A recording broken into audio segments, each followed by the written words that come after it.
Hello friends, मैं हूं अजीज। आप देख रहे हैं मूवी स्टॉक चैनल, जिस पर आज मैं बात करने वाला हूं सोनी के सिनेमाकॉन के पैनल की सारी डिटेल्स के बारे में। जिस डिटेल में कौन कौन सी फिल्म की अनाउंसमेंट और उससे रिलेटेड क्या क्या डिटेल्स प्रोवाइड की है वो सभी कुछ बताऊंगा, ताकि आप सिनेमाकॉन के सोनी के पैनल को लेकर के बिल्कुल भी कंफ्यूज ना हो, क्योंकि यहाँ पर आपको वो सारी ही इन्फॉर्मेशन मिल जाएगी। जिन सब पर अब आपके समय को बिल्कुल भी ना बर्बाद करते हुए सीधे मुद्दे पर रहेंगे, जिसके लिए अब बनेगी मेरी छोटी मोटी सी रिक्वेस्ट, जो की है इस चैनल को सब्सक्राइब, वीडियो को लाइक और शेयर करने की तो कर लो।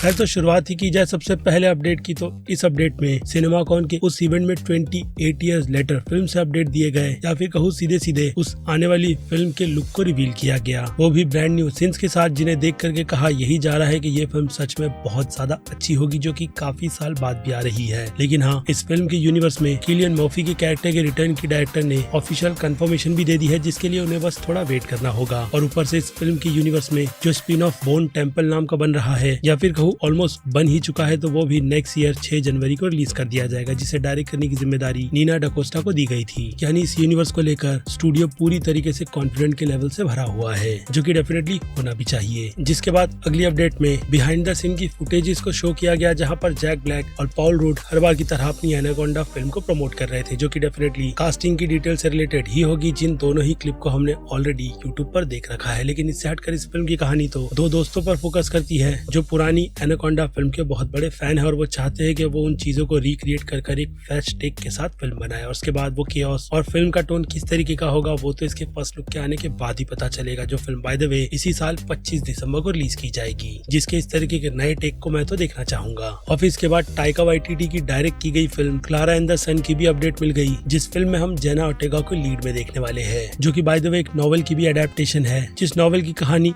आर्टिफिशियल इंटेलिजेंस यानी कि फ्यूचर की टेक्नोलॉजी के एक लोनलीनेस के फ्रेंड को दिखाती है, जहाँ जेना ओर्टेगा का कैरेक्टर मर रहा है, और उसके लास्ट दिनों में उसकी वो एआई दोस्त उसकी किस तरीके से मदद करेगी, और ये वर्ल्ड क्या है। ऑब्वियसली उन्हीं सब पर फोकस किया जाएगा, जो फिल्म मैं चाहूंगा कि टाइका वाइटिटी के करियर में कुछ अलग सा बूस्ट ला कर दे, जो कि Thor love and thunder film के साथ कहीं खोसा गया है। बाकी हाँ, ये फिल्म भी इसी साल रिलीज होगी, लेकिन मंथ फिलहाल तो कंफर्म नहीं किया गया। और इसके अलावा कॉमेडियन नेट ब्रेग्जर की भी पहली डेब्यू फिल्म की अनाउंसमेंट कर दी गई, जो कि साल 2026 में रिलीज होगी, और फिल्म का टाइटल द ब्रेड विनर है, जो कि यहाँ कह सकता हूँ कि क्लीन कॉमेडी फिल्म भी होगी। और इसके अलावा सोनी यूनिवर्स की तीसरी रिबूट रेसिडेंट इविल फिल्म से भी अपडेट डायरेक्टर जैक क्रेगर की ओर से कंफर्म कर बताया गया कि वो इस फिल्म को अगेन, जैसे कि हर डायरेक्टर कहते हैं, काफी ऑनेस्टी से बनाएगी, जो कि अपने प्रोटैगनिस्ट के कैरेक्टर को ए से लेकर बी तक जर्नी इतनी अच्छी से बिल्ड कर दिखाएगी कि आने वाले टेंशन को हम और आप बहुत ही अच्छी तरीके से फील करेंगे। बाकी फिल्म नेक्स्ट ईयर सितंबर की रिलीज में फिलहाल तो सेट कर रखी गई है। लेकिन हाँ, इससे हटकर इंटरेस्टिंग प्रोजेक्ट ग्रैंड गेयर की बात की जाए, तो इसे सोनी जे अब्राहम के साथ मिलकर प्रोड्यूस करेगा, जो कि पहली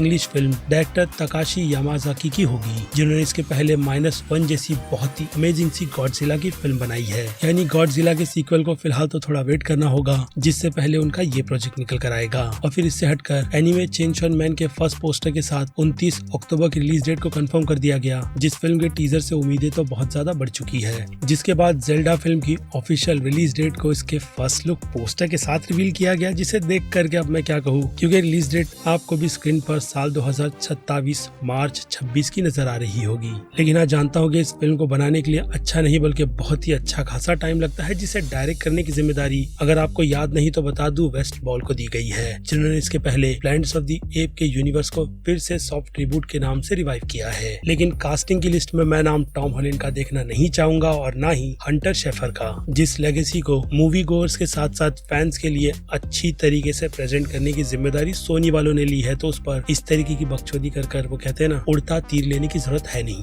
और फिर इससे हटकर ब्रिंग हर बैक जैसी फिल्म की भी अनाउंसमेंट हो गई, जिस फिल्म के ट्रेलर को आप यूट्यूब पर जाकर देख सकते हो। और इस फिल्म के डायरेक्टर की बात की जाए तो इसे डैनी और माइकल ने डायरेक्ट किया है, और हाँ, एक हिसाब से लिखा भी है, जिसके ट्रेलर को देख करके पता चल जाता है कि फिल्म टॉक टू मी की ही तरह काफी ज्यादा क्रीपी होगी। और हाँ, टॉक टू मी की बात की जाए तो उस फिल्म का सोनी के इस पैनल से कोई लेना देना है नहीं, लेकिन सीक्वल की ऑफिशियल अपडेट डेट इंडी वायर वालों की तरफ से कंफर्म की गई है, जिस फिल्म को साल 2027 में रिलीज किया जाएगा। जिसके बाद आ जाए सोनी वालों के फिर से पैनल पर, तो सोनी वालों की तरफ से जुमांजी 3 या फिर कह लो 4 फिल्म की जो कंफर्मेशन हुई थी उसकी ऑफिशियल रिलीज डेट साल 2026 11 दिसंबर की है। तो अब इस फिल्म को डायरेक्ट करने की जिम्मेदारी फिर से पुराने डायरेक्टर जेक कैस्टन को दे दी गई है, जो कहानी की कंटिन्यूएशन दूसरे पार्ट यानी कि तीसरे पार्ट की जो गेम की दुनिया से बाहर निकल करके आने की है उस पर ही दिखाई जाएगी। जिसके आगे की कहानी मैं भी देखना चाहूंगा, लेकिन फिलहाल तो कहानी पर अच्छी खासी रिसर्च के बाद, जिसके लिए हाँ सारी कास्टिंग रिटर्न भी करेगी। लेकिन Jack Black recently Minecraft film को प्रमोट करते हुए इस फिल्म पर अपना इंटरेस्ट उतना ज्यादा नहीं दिखा रहे हैं, लेकिन लेट्स सी कि वो अपने इस आइकॉनिक से कैरेक्टर के रोल में रिटर्न आते भी है या नहीं। जिसके बाद एनिमेटेड फिल्म गोट की भी बात कर ली जाए। जी हाँ, गोट नाम की सोनी वालों ने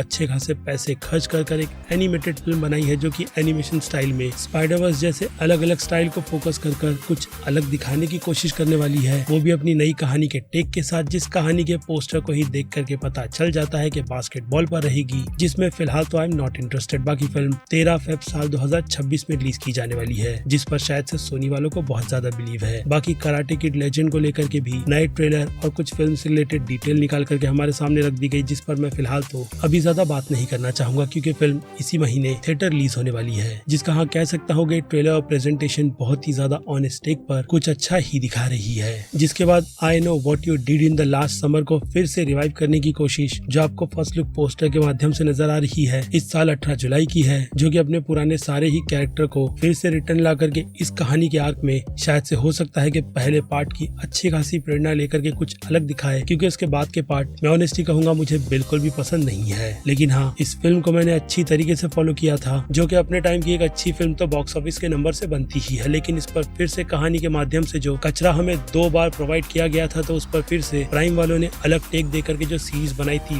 फाहियात घटिया बेकार, तो मुझे लगता है कि उन्हें स्क्रीम, हॉलोवीन और चेंज ऑन मैसेगरी देखने के बाद कुछ अलग आइडिया आ गया, जिस टेक पर उन्होंने फिलहाल तो ट्रेलर में जो प्रेजेंटेशन दी है सिनेमाकॉन के इवेंट के उस हिसाब से शायद से थोड़ी अच्छी जा रही है, जो सिर्फ पुराने एक्टर्स को रिटर्न ही नहीं लेकिन इन तीनों फिल्मों के माध्यम से काफी ज्यादा अलग ट्रीट कर रही है। जिस बात को सुनने के बाद मैं इस फिल्म को देखने के लिए एक्साइटेड हूँ। जिसके बाद अगले पैनल पर बढ़े तो इस पैनल में बिग बोल्ड ब्यूटीफुल नाम की जर्नी को ट्रेलर के माध्यम से लोगों के सामने रखा गया, जिस फिल्म की लीड कास्ट में हम कॉलिन फेरल और मार्गो रॉबर्ट्स को देखेंगे, जो कि एक रोमांटिक फैंटेसी फिल्म होगी, जिसे डायरेक्ट करने की जिम्मेदारी कोगोनाडा की थी, जिनके करियर में उन्होंने कुछ इसी तरीके की फिल्में बनाई है। बाकी फिल्म बाय द वे 19 सितंबर साल 2025 में रिलीज की जाएगी, जो फिल्म अपनी इस पास्ट प्रेजेंट की लव स्टोरी की जर्नी को फिलहाल तो वहाँ पर ट्रेलर के माध्यम से ठीक ठाक सा दिखाने में कामयाब हुई है। बाकी फिल्म से मेरी कुछ उम्मीदें है नहीं, इसलिए मैंने इस पर उतनी भी ज्यादा रिसर्च नहीं की है। जिनसे हटकर डैरन एरोनस्काई के प्रोजेक्ट की बात की जाए तो ये फिल्म एक नॉवेल की अडेप्टेशन जिसका नाम कॉट स्टीलिंग है, चार्ली हुडसन की नॉवेल से ली गई है, वो भी इसी सेम नाम से, जो कहानी शायद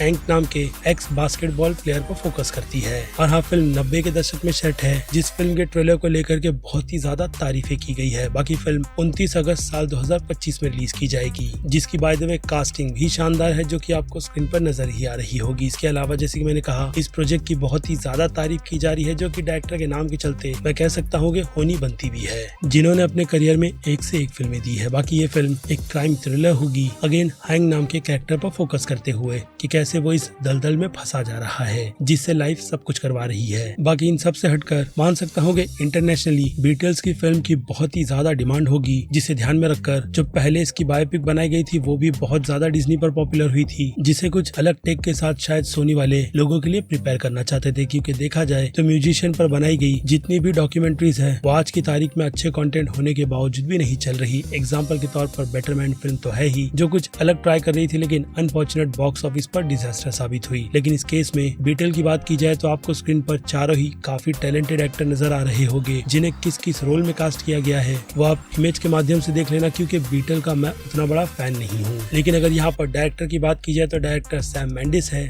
जो इस फिल्म को सिर्फ बायोपिक ही नहीं बल्कि लोगों के लिए कुछ अलग एक्सपीरियंस वाली फिल्म देना चाहते हैं, जिसे असल में 4 फिल्मों के माध्यम से प्रेजेंट किया जाएगा। जिसके लिए अगर आप ये सोच रहे हो कि चारों फिल्म को अलग अलग रिलीज मिलेगी, तो जी नहीं, ये फिल्म यानी कि ये चारों ही फिल्म साल 2028 अप्रैल की रिलीज डेट पर सेट कर रखी गई है, यानी एक ही दिन इन चारों फिल्मों को रिलीज किया जाएगा। जिसका रीजन बस यही है कि किन्हें कौन से कैरेक्टर पसंद है वो लोग उन कैरेक्टर्स की जाकर के बायोपिक थिएटर में देख सकते हैं। लेकिन यहाँ पर एक झोल अलग अलग कैरेक्टर्स की वो कहते हैं ना कि प्रोटैगनिस्ट वाली बात है, जिस कहानी में एक कैरेक्टर का फोकस अगर उस फिल्म के माध्यम से उस पर किया जाएगा तो सारी ही कहानी हमें उस कैरेक्टर के माध्यम से दिखाई जाएगी, और अगर आपको अदर साइड जानना है तो आपको दूसरे कैरेक्टर की स्टोरी यानी कि फिल्म देखनी होगी। यानी ये चारों ही कहानी आपस में कुछ इस यानी कि कहूँ काफी अलग ढंग से कनेक्ट की जा रही है, जिसे जब रिलीज किया जाएगा तो डेफिनेटली मूवी मैराथन वाली सिचुएशन ही बनेगी फैंस के लिए। जिस तरीके के टेक पर डेफिनेटली मैं तो इंटरेस्टेड हूँ, बाकी आप कमेंट में लिखकर बताइएगा। जिसके बाद अब सीधे स्पाइडरमैन के टॉपिक पर बढ़ते हैं, जिसकी शुरुआत बियॉन्ड द स्पाइडरवर्स से की जाए तो ज्यादा बेटर रहेगा, जो कि अब ऑफिशियली प्रोड्यूसर्स की कंफर्म की गई रिलीज डेट 4 जून साल 2027 की है, जिसे फिलिप और क्रिस्टोफर ही प्रोड्यूस कर रहे हैं सोनी के साथ मिलकर। बाकी यहाँ कहानी के विजन को जिस क्लिफ हैंगर पर छोड़ा गया था, ये कहानी उन सभी को काफी अच्छी तरीके से एक्सप्लोर तो करेगी ही, जिसके फर्स्ट लुक यानी कि कहूँ ट्रेलर को ही एक हिसाब से सिनेमा कॉन में दिखाया गया, जिसे देखने के बाद लोग काफी ज्यादा इस फिल्म की तारीफ कर रहे हैं। जिसकी एक्साइटमेंट बनी रहे उसे ध्यान में रखकर मेकर्स की तरफ से इस फिल्म के फर्स्ट लुक स्टिल्स को भी रिलीज किया गया, जो कि देखकर ही पता चलता है कि इस बार एनिमेशन स्टाइल में फिर से अपनी यूनिकनेस के साथ ही तारीफें बटोरेगा। लेकिन फिल्म की रिलीज साल 2027 जिसमें बहुत ही ज्यादा टाइम है, और आई नो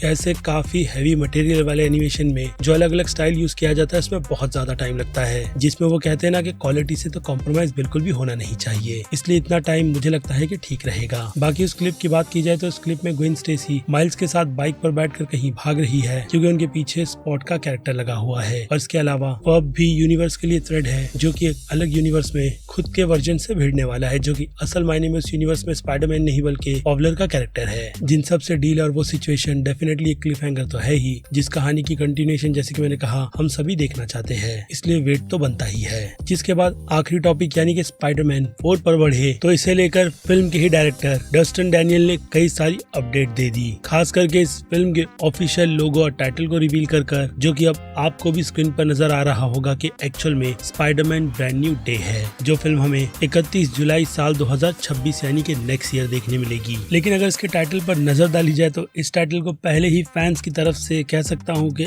8 से 9 महीने पहले रेडिट के माध्यम से ही ला करके रख दिया गया था, जिसमें बाकी के भी और 2 फिल्मों के पार्ट के नाम फिलहाल तो फैंस की तरफ से मेंशन किए गए थे, जो कि टॉम हॉलैंड के इस यूनिवर्स की ट्रिलॉजी को भी कंप्लीट कर देते हैं, जो नाम आपको भी स्क्रीन पर नजर आ रहा होगा कि कैसे सोनी वाले अब टॉम हॉलैंड की इस ट्रिलॉजी को, जो कि डैनियल के रूमर के अकॉर्डिंग फुल प्रिपरेशन कर रख ली गई है, जहां पर इस एक फिल्म के अलावा बाकी दूसरे और भी पार्ट हमें जल्द से जल्द ही देखने मिलेंगे, ना कि पिछले पार्ट की तरह इस बार एक लंबा गैप होगा, क्योंकि ऑब्वियसली सोनी ने अपने सारे बेकार से बन रहे स्पिन ऑफ पर रोक लगा दी है, सिवाय स्पाइडर नोवार और स्पाइडर वर्स के प्रोजेक्ट को छोड़कर, जो कि डेफिनेटली एक अच्छी राह भी है। और ऊपर से एमी पैस्कल जेम्स बॉन्ड के यूनिवर्स में जाकर एक नई शुरुआत या फिर कहो एक नई फ्रेंचाइजी को बर्बाद करेगी, जिस पर फिर कभी बात की जाएगी। लेकिन उससे हटकर इस डे वाले पंगे में अब भी पड़े रहे तो अवेंजर्स डूम्सडे भी कुछ उसी तरीके के डे वाले रास्ते पर जा रही है, जो फिल्म बाय द वे से पहले रिलीज की जाएगी। लेकिन ब्रांड न्यू डे के बाद एमसीयू की कुछ और फिल्में भी होगी, आई एम डैम श्योर, जिस पर फिलहाल तो मार्वल की तरफ से कोई भी कंफर्मेशन नहीं दी गई है। लेकिन उससे हटकर सीक्रेट वॉर जैसा प्रोजेक्ट भी उसी स्टोरी लाइन को आगे कंटिन्यू करेगा, जिसके लिए डूम का कैरेक्टर भी इम्पोर्टेंट है, और हाँ कहीं ना कहीं स्पाइडरमैन भी। जिन सब पर सोनी वालों का टेक ही असल मायने में मैटर करता है कि वो स्पाइडरमैन के अपने इस कैरेक्टर को एक काफी कंप्लीट हुए एमसीयू के आर्क के बाद फिर से वो कॉस्मिक वाले झमेले में डाल करके किस तरीके से हैंडल करेगी। क्योंकि अगर रूमर की ही बात की जाए तो ये स्पाइडरमैन फिल्म स्ट्रीट लेवल के साथ साथ कॉस्मिक एंटिटी पर भी फोकस करेगी, ताकि ये फिल्म जैसे कि मैंने कहा अपना बैलेंस प्रॉपर तरीके से फैंस को दिखा करके स्पाइडरमैन को भी ट्रीट दे, और हाँ एमसीयू के डायहार्ड फैंस को भी। इसलिए इस फिल्म की कहानी के आर्क को टाइटल के हिसाब से डे में बांटकर मुझे तो लगता है कि ठीक ही किया जा रहा है। लेकिन इससे हटकर अगर इसके टाइटल पर फिर से नजर डाली जाए तो हाँ कह सकता हूँ कि सिमिलरिटी साल 2005 की कॉमिक बुक और उसके आगे कंटिन्यू साल 2012 में किए जाने वाले शो से बहुत ज्यादा मिलती जुलती है। जिस तरीके का सेम टाइटल साल 2007 की कॉमिक बुक में भी यूज किया गया था, और उस स्टोरी को लेकर के बहुत ज्यादा फैंस के बीच कंट्रोवर्सी भी हुई थी, जो कि इतनी ज्यादा बढ़ गई थी कि लोग उस स्टोरी लाइन से बहुत ही ज्यादा हेट करते हैं। जिसके अगर रीजन की बात की जाए तो उस कहानी में कॉमिक बुक के सिविल वॉर के इवेंट के बाद की स्टोरी को कंटिन्यू किया गया था, जिस स्टोरी लाइन में पीटर की आइडेंटिटी लोगों के सामने रिवील हो गई थी। लेकिन फिर क्या उससे जो उसे बहुत ज्यादा परेशानी हो रही थी विलन्स को लेकर, तो उन्हीं सभी चीजों को ध्यान में रखने के बाद उसने आंट मे की सेफ्टी पर भी ध्यान दिया, और फिर क्या सीधे जाकर के मेफिस्टो से ये डील कर ली, जिसके चलते उसे मैरी जेन के साथ उसकी शादी और सारी रिलेशनशिप को डेफिनेटली सेक्रीफाइस ही करना पड़ा था। लेकिन इसे ठीक करने के बजाय वो जैकपॉट के पीछे पड़ गया था, यही सोचते हुए कि शायद वो मैरी जेन है। और हाँ कॉमिक बुक में अगर देखा जाए तो मैरी जेन का कैरेक्टर जैकपॉट भी बनता है, जो कि बहुत ज्यादा कॉम्प्लिकेटेड है, जिसने ब्रांड न्यू डे की उस कॉमिक बुक में स्पाइडरमैन के ना होने के बाद अपनी एक अलग जगह नए सुपर हीरोज के तौर पर बनाई थी, जो कि कॉमिक बुक में अपने नकली नाम एलिना जेकब से भी जानी जाती है, तो वहीं सुपर हीरो रजिस्ट्रेशन में इसका असली नाम सारा ईटवेड बता रखा है, जिसने ब्रांड न्यू डे में पीटर को भी यही अपना असली नाम बताया है। लेकिन खैर, जैसे कि मैंने कहा, ये कहानी बहुत ही ज्यादा कॉम्प्लिकेटेड है, इसलिए इस कैरेक्टर पर मैं इतना फोकस सिर्फ और सिर्फ इसलिए डाल रहा हूँ क्योंकि आपको पता ही होगा कि स्पाइडरमैन के इस नए यूनिवर्स में नई कास्टिंग, वो भी सपोर्टिंग लीड में सेडी सिंह का निकल कर आया है, जिन्हें लेकर के कई सारी थियरीज है कि वो इस फिल्म में कौन कौन से कैरेक्टर का रोल प्ले कर सकती है। लेकिन सबसे बड़ा नाम तो डेफिनेटली मैरी जेन का ही है, जिस एमजे के नकली नाम से जेंडा के कैरेक्टर को हमारे लिए इंट्रोड्यूस करवाया गया था, जो कि डेफिनेटली अपनी एक स्टोरी को ट्रिलॉजी के माध्यम से काफी अच्छी तरीके से जो कंप्लीट कर चुका है। तो मुझे लगता है कि उससे मूव ऑन करते हुए जेंडिया का रोल जो रूमर के तौर पर बताया जा रहा है कि इस फिल्म में ज्यादा बड़ा नहीं होगा, तो फिर डेफिनेटली ऐसे में एक नई लीड कास्ट मैरी जेन के नाम से तो इंट्रोड्यूस करवानी ही चाहिए। बाकी बात रही इस कॉमिक बुक की, तो उस कंट्रोवर्सी और हेट के चलते आई थिंक उसके 5 से 6 से ज्यादा वॉल्यूम निकाले नहीं गए थे। लेकिन अगर देखा जाए तो ठीक उसी कॉमिक बुक की सिचुएशन नो वे होम के अंत में भी है, जहाँ पीटर ने अपनी आइडेंटिटी के चलते डेफिनेटली अपने दोस्तों को खोया है, जो कि मुझे पर्सनली बहुत ही ज्यादा अच्छा भी लगा, क्योंकि मैं नहीं चाहता कि नेड ली जैसा बेकार सा वो कैरेक्टर फिर से इस फिल्म में इंट्रोड्यूस करवाया जाए, जो मुझे बहुत ही ज्यादा अनफिट से लगते हैं उस रोल में। इसलिए मैं चाहता हूँ कि नेड के रोल में इस बार ढंग के कैरेक्टर को कास्ट किया जाए, जो फ्यूचर में हॉबगॉब्लिन बनने की वो कहते हैं ना कि हैसियत भी रखे, जो फिलहाल तो जैसे कि मैंने कहा मुझे इस कैरेक्टर में बिल्कुल भी नजर नहीं आता। बाकी अगर रूमर की बात की जाए फिलहाल, तो आपको उस पर अभी के लिए तो बिलीव नहीं करना चाहिए कि जेकब नेड के कैरेक्टर के लिए रिटर्न आएंगे। इसके अलावा ब्रांड न्यू डे की कॉमिक बुक की बात हो ही रही है, तो उन सब में एक स्टोरी लाइन नॉर्मन की भी थी, जिसके मरने के बाद एक कैरेक्टर काफी उभर कर या फिर कहूँ बेकार से कैरेक्टर को आगे लाया गया था, जिसका नाम लिली हॉलिस्टर है, और रूमर के तौर पर इसे भी सेडी के साथ ही जोड़ा जा रहा है, जो कि मैं चाहता हूँ कि बिल्कुल भी ना हो, क्योंकि इसके चलते अगर कॉमिक बुक पर ही नजर डाली जाए तो वो कैरेक्टर मेनियक बनता है, या फिर कहूँ काफी हेटेड सी कैरेक्टर, जिसे मैं फीमेल वर्जन की ग्रीन गॉब्लिन कहूंगा। लेकिन अगर आपको याद हो तो कास्टिंग कॉल में बड़ी एज की एक एक्ट्रेस को भी ढूंढा जा रहा है, जो कि इस फिल्म में नेगेटिव शेड में होगी, जिस नाम के आते के साथ में ही सुजैन सैरेंडॉन को ही ढूंढा जा रहा था कि वही इस रोल के लिए बहुत ज्यादा परफेक्ट रहेगी। लेकिन लेट्स सी कि अब इस फिल्म को लेकर के और किस किस तरीके की अपडेट निकल कर आती है, खास करके इसकी कास्टिंग को लेकर, क्योंकि अगर ये स्पाइडरमैन के इस यूनिवर्स का बिल्कुल फ्रेश रिबूट है, तो इस यूनिवर्स में कई सारे कैरेक्टर्स भी लगेंगे, खास करके ग्वेन स्टेसी, जो फिलहाल तो मैं नहीं चाहता कि कॉमिक बुक के उस नॉर्मन ऑसबॉर्न वाली स्टोरी लाइन पर जाए, वरना पीटर की तो बैंड ही बच जाएगी, जिससे बाद में ये पता चलेगा कि इन दोनों का चक्कर चल रहा है। बाकी इसके अलावा बेटी ब्रांड जैसी कैरेक्टर भी है, जो कि पीटर पार्कर को बहुत ज्यादा समझती है, और इसके अलावा केटी प्राइड जैसी कैरेक्टर भी, जो कि हाँ एक्समैन की सागा में आती है, लेकिन समहाउ पीटर की लाइफ में इस कैरेक्टर का बहुत ज्यादा इम्पैक्ट रहा है। और हाँ, दूसरी तरफ सेडी को लेकर के जीन ग्रे की भी अपडेट निकल कर आई थी, यानी कि रूमर, जिन सब में एक बात बता दूं कि वहाँ पर नाम सिर्फ जेन का ही मेंशन किया गया था, जिससे कि हाँ कह सकता हूँ कि ये कंफ्यूजन क्रिएट हो गई कि वो इस यूनिवर्स में शायद एक्समैन बनेगी या फिर मैरी जेन वॉटसन, जिस नाम में भी आपने ध्यान दिया होगा कि जेन ही आ रहा है। ऐसे में हाँ क्वेश्चन तो रहेगा ही, जिनसे हटकर अब अगर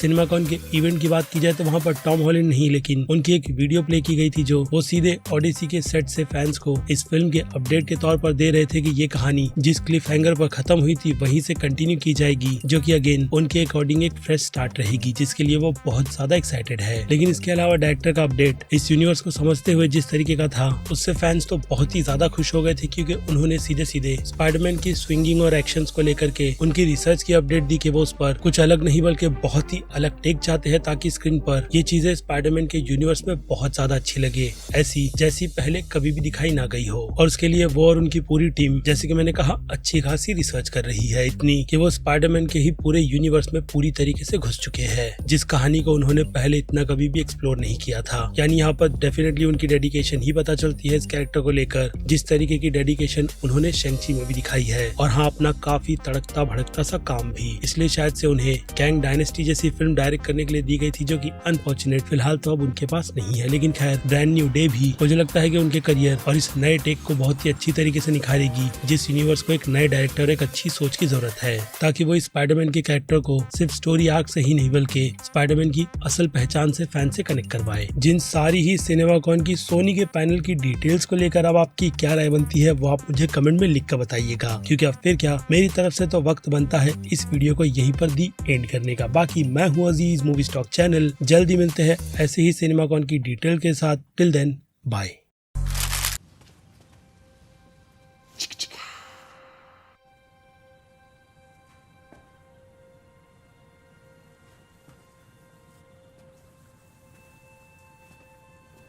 You're still here. It's over. Go home.